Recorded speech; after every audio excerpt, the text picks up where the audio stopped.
This video is sponsored by NordVPN. NordVPN is the leading virtual private network that protects your online identity, whether you're at a coffee shop, airport, or anywhere. We'll talk more about NordVPN later in the video, but for now, let's get on with how to find your inner genius from the philosophy of Friedrich Nietzsche.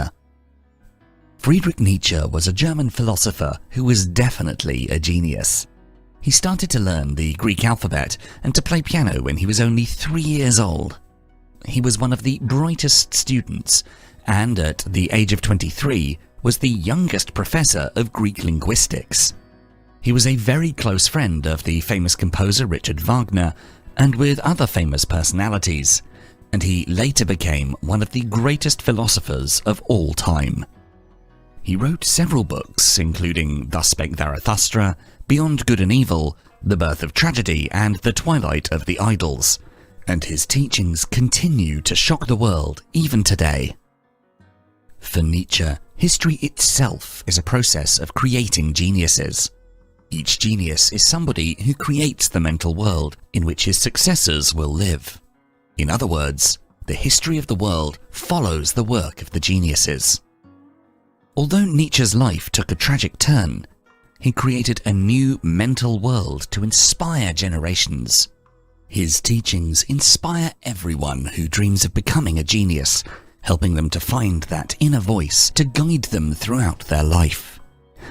According to Nietzsche, if you don't cultivate your inner genius, if you don't own yourself, you have lived a life of laziness. Certain steps in life can only be walked by you, and only by discovering that inner genius can you walk that path. So, to help you uncover your own path, in this video we bring you 7 ways in which you can find your inner genius from the philosophy of Friedrich Nietzsche. Number 1. Be yourself. Nietzsche says, "Be yourself.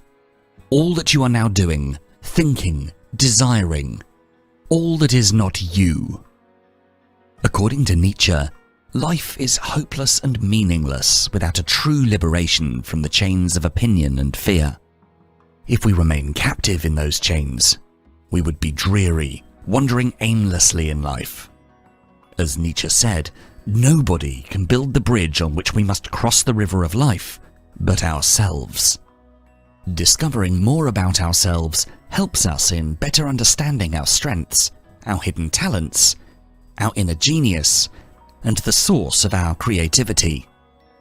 The best way to know all of these is to ask yourself, what have you truly loved thus far? What has ever uplifted your soul? What has dominated and delighted it at the same time? Analyze all of these, and you will unveil the direction you need to take to unleash the power of your inner genius. No matter who you are, what your profession is, on which place on earth you are, you should be able to know what you really love doing in life, what makes you really happy. For example, you may find out that what you truly loved was when you volunteered for a humanitarian cause. What uplifted your soul was the happy ending from your favorite movie. What has dominated and delighted your soul at the same time was when you were at work in a leading position, maximizing the resources of your team. Based on these findings, that person would be happiest if they took a direction in which they can be a leader of the community, a position from which they can make a positive impact, helping the people in that community. Here would lie their genius.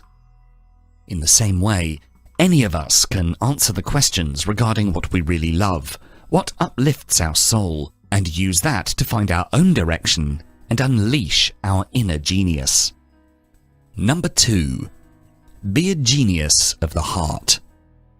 Nietzsche says, "Genius of the heart, whose voice can climb into the underworld of any psyche, upon whose touch everyone departs richer, richer in himself, cracked wide open, more delicate, fragile, and broken, but full of hopes."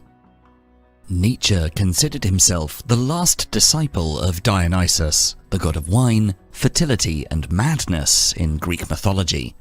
He saw Dionysus as a gateway to the depths of human psychology, a way to understand the essence of human desires and emotions. In psychoanalysis, a Dionysian experience can be considered as a way to release subconscious desires and bring them to the surface. For example, a subconscious desire can be the desire to be romantically involved with someone you're not supposed to, like someone who's already married. The more we become aware of what's inside our subconscious, the more we can control it. The more we can control it, the more we're likely to make good decisions, and therefore, the more psychologically healthy we become. Being like the god Dionysus, as Nietzsche described him, is not for everybody. It's for those who dare to descend into the abyss of the human psyche like Nietzsche claimed he did. But a more superficial self-analysis can still be used for the majority of us. According to neuropsychoanalysis, free association might be a great tool through which we can perform self-analysis on our own psyche. By free association, we can dissect our most intimate thoughts and feelings. We can go deep inside ourselves. And, by bringing subconscious desires to the surface, we can release our Dionysian nature and become geniuses of the heart. One method through which we can perform free association is journaling. If we write in our journal every day without censoring ourselves, we can come to a deeper understanding of what bothers us every day, and we can even find solutions to our most personal problems. For example, if you're stuck and unable to make a major life decision, say marrying your partner, choosing a better career, or moving to another place, it can help to write the reasons you would or would not take each path. Evaluating their pros and cons, as well as your emotions towards them, can help you make a more informed decision that's best for you in the long run. The more you know about your subconscious self, the more you know what makes you happy, what activities make you more creative. Our inner genius has everything to do with our creativity, as in our creativity lies our potential for growth and for leaving our legacy on the world. Number 3. Protect your genius from the herd. Nietzsche says, "What we've called universal values, what we've called truth, has always only ever been the personal expressions of those who promoted them." Because we live in a society, we're blinded by certain standards and rules. We obey certain moral codes which control our behavior. Although these invisible rules give us security, they also limit our individuality and creativity. As Nietzsche argues, we're controlled by a herd morality which was created by the ruling class in order to control the poor. These societal values, what is good and what is bad, are not given by a supernatural being like God, but rather they're concepts invented by the ruling classes. Although many of these values have a positive influence over society overall, it's important to be more aware of them and investigate the way in which they control us, in order to educate ourselves, to become who we truly are, and to find our inner genius, the source of our individuality and creativity. Millions of us are trapped in traditional religions and prejudices, and in our attempt to free ourselves, we can encounter tough opposition from people who kill their own creativity and dreams in order to conform to society, and who feel insecure seeing other people pursuing their creative dreams. For example, if you're a young woman living in a country which encourages women to be only housewives, then you would likely face a lot of backlash and opposition when pursuing a career in science. According to Nietzschean philosophy, you should protect your inner individuality as a scientist and your creative spirit as a whole by continuing to practice science in spite of the opposition.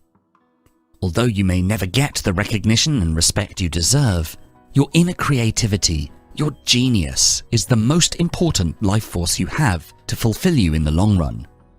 Even if you're not allowed to go to school, you can borrow science books, keep up to date with developments in the news, And of course, follow some of the many amazing science communicators right here on YouTube. To protect your inner genius, you must stop blindly following society's rules, as they're not based on universal truths or values. They are all relative. Number 4. Genius is no accident. Nietzsche says, "Do not talk about giftedness, inborn talents. One can assume great men of all kinds who are very little gifted." We live in a society which considers a genius as being a rare phenomenon, which takes luck like being born in a special culture or in a special family with a certain status, or being born gifted at, say, music, art or maths and so on. We often feel that they achieved the state of genius by accident, a miracle or luck. We never look at what's actually behind their success. This mentality of seeing a genius might prevent us from actually becoming one. There's a huge difference between what society considers being a genius and what being a genius really is. Following society's way of looking at geniuses as a rare phenomena, as accidents which happen only in certain professions or circumstances, might compromise your endeavour to develop your own inner genius. Therefore, it's important to disregard what's popular and focus on what ignites your own flame. If the thing that really excites you is making anime art using ancient printing techniques or dumpster diving for old technology to restore or upcycle, then great! Get out there and do it, and ignore the haters telling you to stop because it's not normal. Not to mention ignoring your inner voice telling you to feel embarrassed or shameful because your interests don't conform to current trends. Conforming almost never matters, and ultimately is less likely to lead to your personal happiness than pursuing the things you know bring you joy.